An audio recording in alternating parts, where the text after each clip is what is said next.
Sri K. Ram Mohan Naidu. Thank you, Madam Chairperson, for giving me the opportunity to speak in an important discussion about the sports development in India.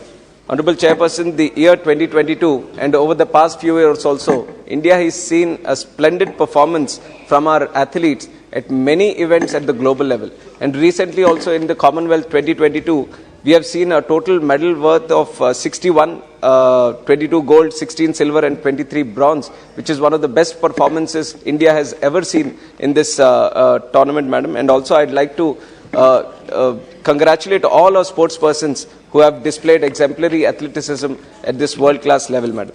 And when we see at these glory moments, when we see at these athletes, it's not just that one moment or that one athlete performing at that one event. We have to remind ourselves that such events are a culmination of decades of investment in infrastructure and also sporting talent, Madam. And in our country, it is quite natural when the urgent priorities are like the welfare, health, education, social security, development of logistical infrastructure like roads and public transport. The sports infrastructure or the sports spending always doesn't meet the demand that it needs to be met, Madam.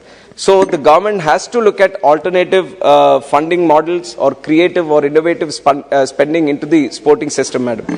And one suggestion that I would like to make in this is a national CSR portal figures that is run by the Ministry of Corporate Affairs. Approximately 24,864 crores has been spent on CSR in 2020-2021. Out of this, if you look at the sports spending, Madam, it is just 240 crores.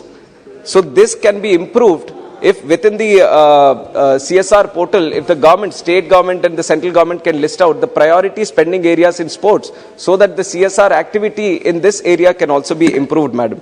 And also, other members who have spoken before me have also mentioned that it's not just about constructing these large stadiums worth hundreds and thousands of crores.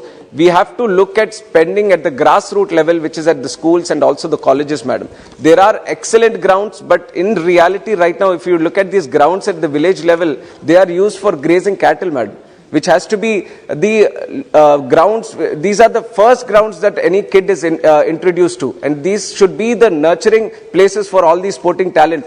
But that minimum infrastructure has to be provided, Madam. So instead of just looking at spending this high amount of budget on these big stadiums, we have to look at that rural expenditure also and in improving.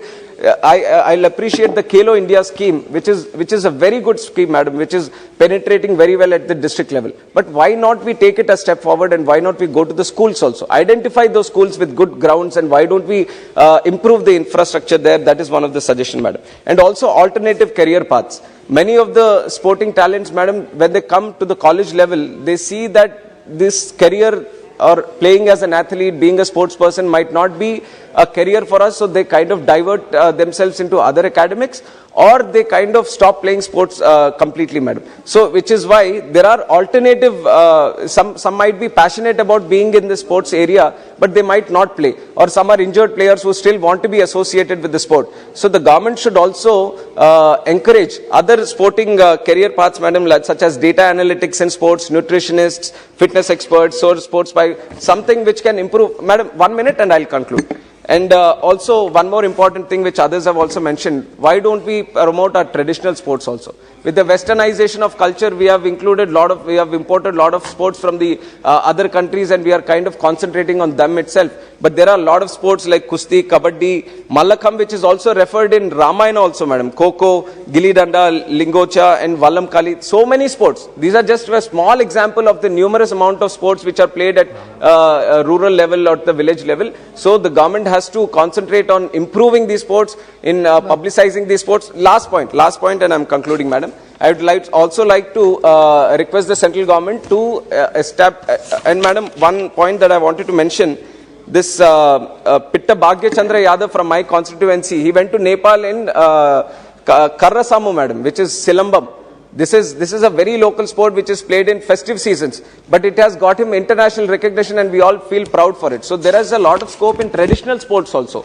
And other than that, the National University in Manipal, Sports University. Madam, 1 minute, last minute, man, please, last खेल से minute. क्या लाभ आखिरी है, minute madam, क्या एक मिलता minute में है? मैं बंद कर देता इस पर तो प्रकाश आखिरी डालना मिनट, चाहिए। आखिरी दुनिया खेल रहा है क्या आखिरी minute, last minute, I'm closing, last minute.